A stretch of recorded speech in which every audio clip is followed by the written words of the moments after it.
Is your Xbox buzzing or simply not staying on?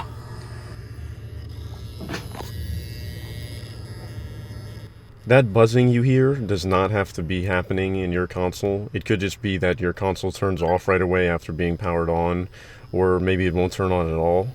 The buzzing could be from a number of things. There's a fan inside the PSU, so maybe that's being obstructed or failing in my case. In general, if you're having power issues, it's not a bad place to start by replacing the PSU. It's relatively inexpensive to find used ones, and it's a good starting place for trying to debug what the problem is with your console. To start, you're going to need a T10 and a T8 screwdriver. You're going to begin by removing this sticker off the back to reveal one of the screws that need to be removed. I use some tweezers to do this. As you can see, it took a lot of effort on my part, but now that you're done watching me struggle with that, we're going to remove the two T10 Torx screws that are on the back. There's one on the left, as you see me unscrewing right here, and there's one on the right behind where we just took that sticker off of. Next, you want to slide the upper case up. You're going to rotate it about 90 degrees, which you'll see me do here when I bring it down. And it should easily lift. You almost just need to pull it a little bit, maybe an inch forward, and then you can just lift up the left side and put that to the right or somewhere else, because we don't need it right now. Next, we're going to remove the ZIF connector that's on the front circuit board. So you'll see me zoom in on it here. I take like a spudger, I believe it's called, but you can take a flathead, any really flat piece, and just push it out of the ZIF connector, that cable. Right there, I got it out. I'll give you a better view. So that's it disconnected from the connector.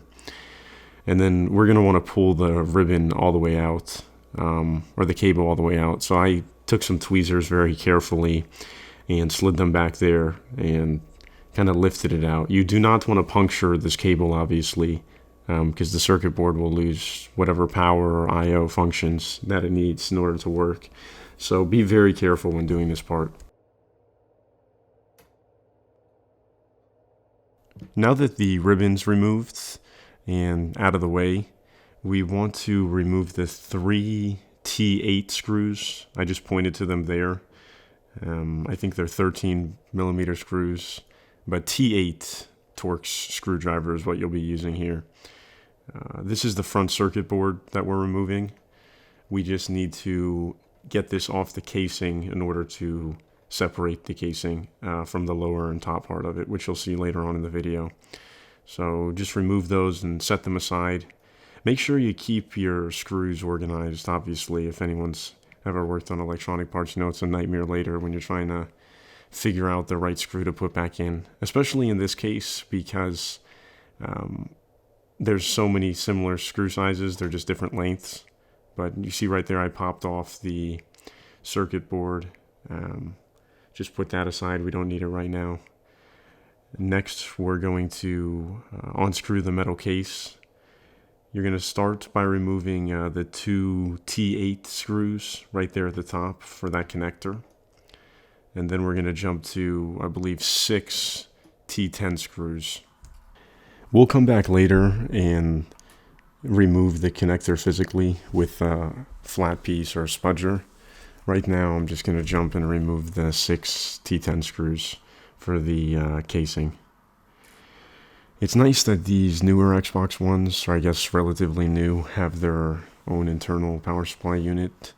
Or I guess it's not nice, because I remember, as most people know, the old Xbox 360 or original Xbox had that power brick that was sitting on the power cable you actually plugged into the outlet. So Xbox took a note from the PS3 and decided to put it internally, but it's still relatively easy to replace, as you'll see here in this video. I'm just removing those T10 screws. Here's when you can take the flat end of a spudger, or here I take the back end of some tweezers and I just pop out that connector. You could even probably use your nails. It's not on there very tight. Give a better view to the camera to it removed. From here, we're going to remove the lower plastic casing. Kind of just flip the console over like I do and lift that lower case off the top. It should just remove easily, and set that aside as we won't need it for a while. Finally, we need to just remove 2 T10 screws. This is the final screws to unscrew the lower metal case. They're adjacent from each other, so here I'm doing the one on the right side, and I'm going across to do the left now. These are T10 screws. Set those aside somewhere safe, and then just lift up the lower metal case. It should easily come off. I think I put it back on here just for demonstration's sake because it was off camera, but you'll see me here just lift up one side at a time and it just comes right off. And you can again set that to the stockpile we've already created of all the plastic casing and everything, because we won't need that till we start putting stuff back together. So now is the fun part. You're going to flip it over and be cautious like I am. That PSU and your fan are loose, so just be cautious when you're turning it over.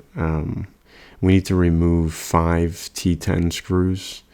This is so we can basically unbolt the PSU and I believe fan also from the top casing for this metal casing that it's stuck onto. So these are T10 screws you're removing right here. There's 5 of them.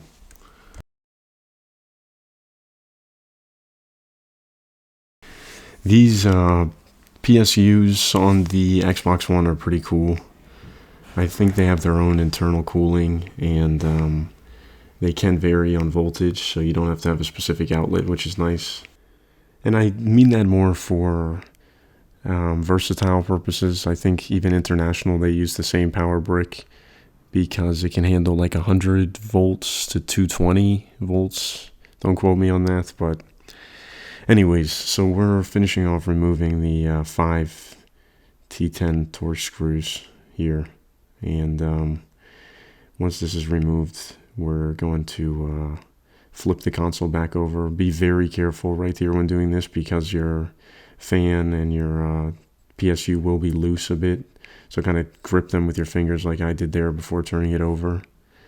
And now we're just going to begin to loosen the disk drive and kind of lift it up so we can unhook it from the power supply unit. That black brick right there is the power supply unit, kind of in the top right. So now you should be able to lift the PSU and just remove it from the actual casing. We'll have to still unplug it from the motherboard once we get it out, but you can kind of grip it like you see me do here and pull it out. Some consoles do have foam tape that's connected through the PSU and the fan unit on its right. Just be cautious of that. Mine was already very loose, so I was able to just kind of pry it up here, as you'll see, and not yank it out, but almost pull it back. And I am cautious of that foam tape right there on the right, because there's 2 cables underneath there. So I kind of just peel it back here, and that foam tape follows along to a connector that plugs into the motherboard. So we'll unplug that in a second. So you kind of want to lift the PSU at a 90-degree angle and move those gray cables out of the fan case hook. You see I'm showing a better close-up angle here of those cables and where they connect to. They're fairly easy to remove. You don't need any tool. You can use a flathead or a spudger, but I was just able to remove them with my hands. Before we remove those cables though, we want to unplug the fan from the motherboard. My finger's kind of blocking it, but it's just a little connector that you can just pull up on with your hands and pop it out. This is the fan that's being plugged into the motherboard. Now that the fan's unplugged, we can just lift it up out of the metal case. And the last step is to remove the power supply socket from the motherboard, and then just lift the power supply up out of the metal case and remove it. So here you'll see me just pull it out with my hands. Again, there's no insane tools you need to do this. Kind of trying to show it to the camera, doing a very poor job of that because I recorded this with my phone taped to the roof of my room, so I could not see what I was actually recording. Here is the new power supply unit. I ordered it from iFixit. I'll put a link in the description to that. I think it was like $30 or something, $35, relatively inexpensive. Well, I mean, it's an old console now, so I don't know. Maybe that is kind of expensive. iFixit's kind of the more pricey, but at least you get quality items. Here, I'm just plugging the power supply socket back into the motherboard, and we're basically going to do step by step everything that we just did. I don't have the perfect video of me reassembling everything, so kind of maybe watch this in reverse. But we're going to put the power supply unit back into the motherboard. We're going to put the fan back into the metal casing and then plug the fan back in. Then we're going to put the power supply unit in its respective spot, being cautious of that foam tape and making sure it's being laid properly across. We're going to move the disk drive back into the correct position and then just reassemble the metal casing and put the plastic pieces back on. And then not forgetting about that circuit board, obviously. So here you can see me placing or trying to place this metal casing back in. Taking my time, checking tweets. I don't know what I'm doing. There we go. So I'm placed the fan back in and plug it back into the motherboard. Again, just using my hands for this, very easy.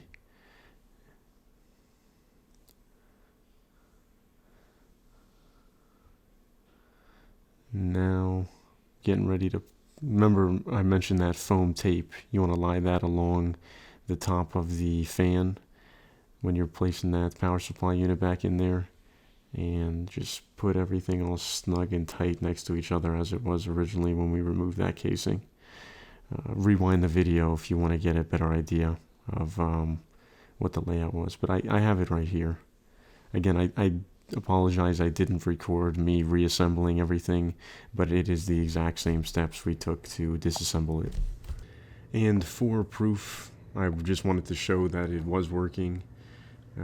I obviously had an update because you know how Microsoft is, so this console hadn't been used in a bit, and I was welcome to a system update screen right when it started working. But yeah, this should fix your power problems. If it doesn't, then you may need to start looking at issues with your motherboard, purchasing a new console, or upgrading to a console, or building a PC.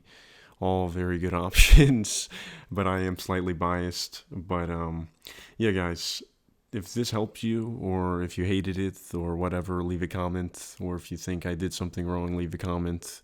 I am not a tech repair person. I'm a software engineer. My day job, I just enjoy getting to work on hardware when I get the chance. So thank you all for watching, and have a wonderful rest of your day.